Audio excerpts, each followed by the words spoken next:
y'all. We're going to talk about self-care today. You feel a little bit like this guy? Yeah, a little crazy moment here. I've been feeling a little bit crazy too lately with all this COVID going on, and it's really, really, really important to take care of ourselves, right?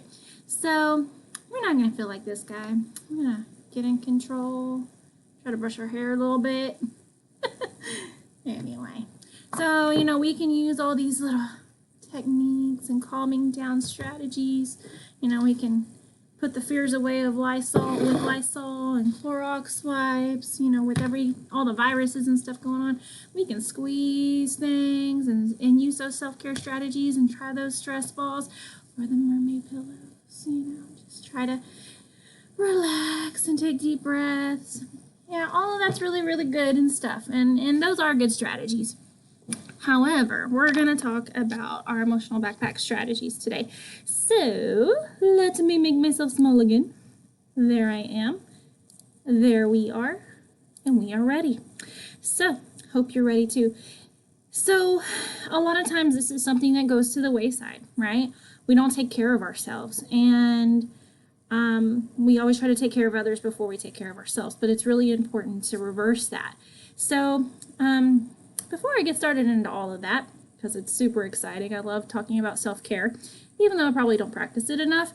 I really like talking about it and sharing those strategies. So if you can go ahead and take that pre-test right here, I'm going to move on because I only have about 15 minutes to squeeze this in. So I just wanted to show you that. Go ahead and take it, and I'm going to move on. You can pause if you want to. Roadmap for today, we're going to define stress. What is it? What does it look like? We're going to talk about how we can decrease our stress. We're going to talk about self-care strategies and talk about how we can maintain our balance. It's not always easy, especially right now with everything going on. So we're not going to introduce ourselves, but I want you to just think about this. You obviously know your name, so don't worry about that part.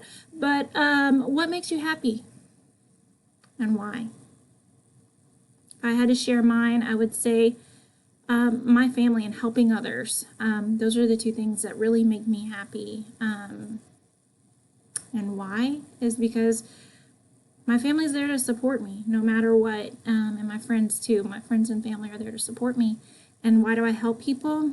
Because that's what God has given me. That's just what I have instilled in me. And I get great joy from helping others. So that's what makes me happy. What about you? So we're not going to do group agreements, but we are going to talk about stress. What is it? It's a pressure or attention exerted on a material object. I think this guy's a little bit stressed right here. You see him? Yeah, he's a little over-exerted, a lot of pressure on him. It's a state of mental or emotional strain or tension resulting from adverse or very demanding circumstances. Can anybody say teaching? Teaching is probably causing some stress because life can cause stress. Any kind of demanding pressure. COVID is causing stress right now. Stress can be good. Stress can be bad. So let's talk about some pros and cons to the stress response. So a pro is it helps us stay focused and energetic and alert. Okay, if you think about like the cavemen when they were trying to stay alive, with fight, flight, or freeze. It helped them stay alive, right? The stress response in our body and our brain, it helps us stay alive, and it helps us stay focused. But what are some of the negatives that can happen? It can sometimes override our brain or have lack of impulse control or rational thinking, those kinds of things. And it can have a toll on our body and our mind as well, and have some physical and emotional, implications there as well. So what causes it? Life, changes, competing demands. Right now, I know a lot of us are trying to balance being a parent and homeschooling our kids and being a teacher or an educator in some ways, and that is stressful. But just know you got to take care of yourself too. Emotional strain, financial strain, unrealistic expectations. Obviously, That can come from outside, but many times it comes from within us. So I have a huge problem with this one. Unrealistic expectations. I always think I have these grandiose ideas, and sometimes I put too much stress on myself to reach those goals. But it's good to have goals, but it's not always healthy to have those unrealistic expectations of yourself. So all of these things feel a little bit stressful. So we're obviously not going to do a group activity, but I want you to just think about this one. How do you know when your students are stressed? What does that look like for kids? How do you know when your coworkers are stressed? What does that look like for other adults and peers? And how do you know when you are stressed? And the answers to all of those are probably very similar. Kids feel stress. It is real. And kids feel stress a lot like we feel stress, except they don't always express it in the same way. So stress pretty much looks very, very similar. It can be felt in different ways by people, but overall, we have very similar symptoms. So some of those symptoms, burnout. Okay, this is sad to me. 11% of first-year teachers stop. They quit after that first year. And then after that, it's 10%. Anxiety, guilt, feeling nothing is good enough, frustration, eating too much, eating too little, not sleeping enough, sleeping too much, agitated, angered, those emotional reactions and those reactions we feel in our body as well. It takes a toll. Stress takes a toll. I mean, that's just what it is. And so the APA, American Psychological Association, reported that 46% of teachers report high daily stress, which impacts their life, right? All of these things. 63% of caregivers had a higher rate of death than people their age who were not caregivers. So we're teachers. We're in the education system. We are caregivers. You might even be a caregiver in your family unit as a parent or as a daughter, as a son. You know, we have that natural inclination to help others, and so we have to be careful and take care of ourselves there too. And as we know, stress leads to all these terrible diseases, heart and diabetes. It has a toll on our whole body, not on just our mind, but our brain too. So what can we do about it? Well, self-care, of course. Take care of yourself. I use this all the time, but put your mask on first. You cannot help anybody effectively unless you are taking care of yourself. And I am preaching to the choir, I know, and I am not the best at this myself. I will be completely honest and transparent there. I am a helper at heart, as you are probably too, and we have to take care of ourselves first before we can be effective for those around us. So, self-care is not a luxury. It should not be that once a year, whatever, spa, vacation, whatever you want to do. It's not selfish. It's not selfish. You are a helper at heart, and it is not selfish to take care of yourself. That's a hard one for me, if I'm being completely honest too. It's not just massages and bubble baths and going to the nail salon.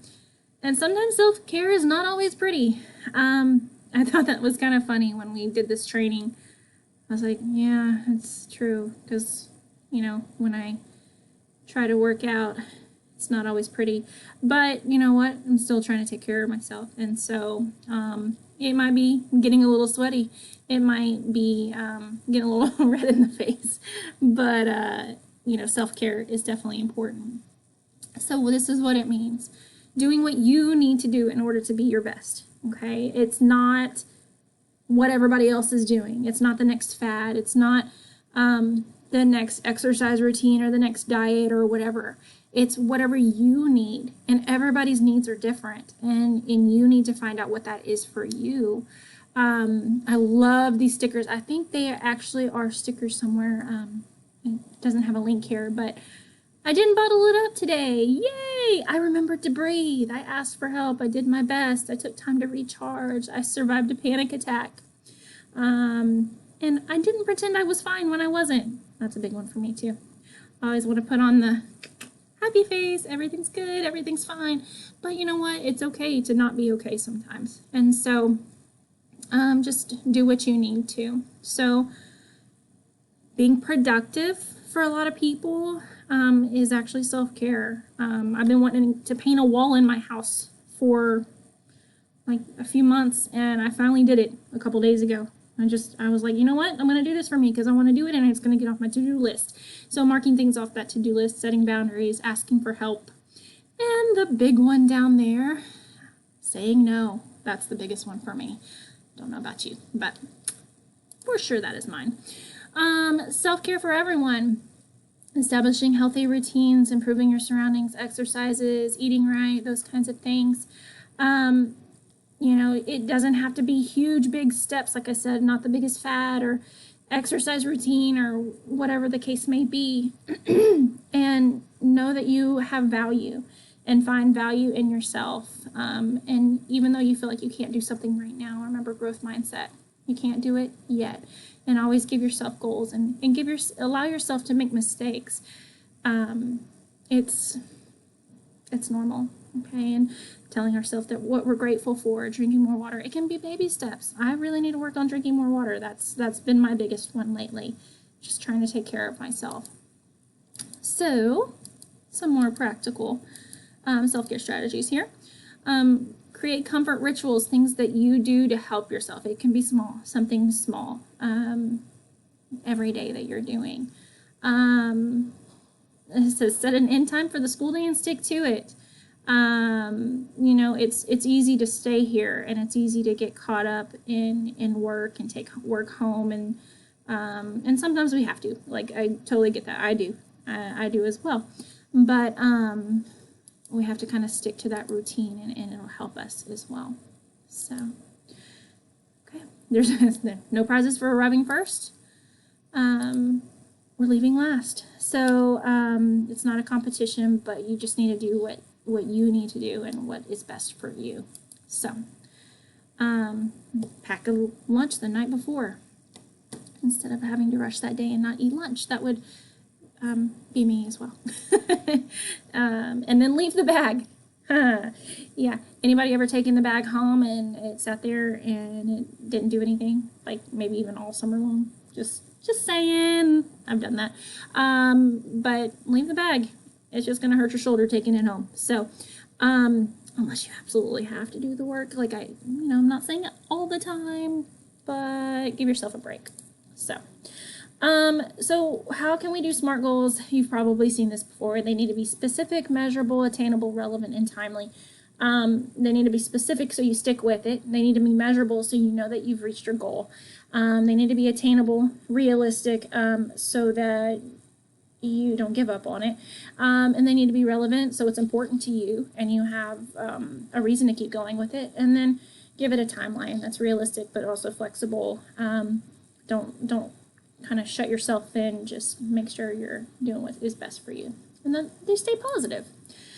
So if you would, on your own time, set yourself a goal. Make sure that it's doing these things and helping you. So let's see. Last thing here. This is called grounding. And it's from Mind and Matter from the Dibble Institute. So you focus on a 5, 4, 3, 2, 1. And so you focus on 5 things you can see, 4 things you can feel, 3 things you can hear, 2 things you can smell, 1 thing you can taste. I do this with kids as well, and it works wonders. So I hope that it works wonders with you. If you want to go ahead and practice that on your own, it's a way to ground yourself and to be mindful in the moment. So you can read over those as well if you want to do those. Those are self-care strategies for later. Make sure you have someone you can talk to, one thing that you're proud of, something that makes you laugh. Here's some resources as well if you would like to look into those. And here's the post survey. Please go ahead and do that. And remember, take care of yourself. Don't be like this guy. He's all cold and calm.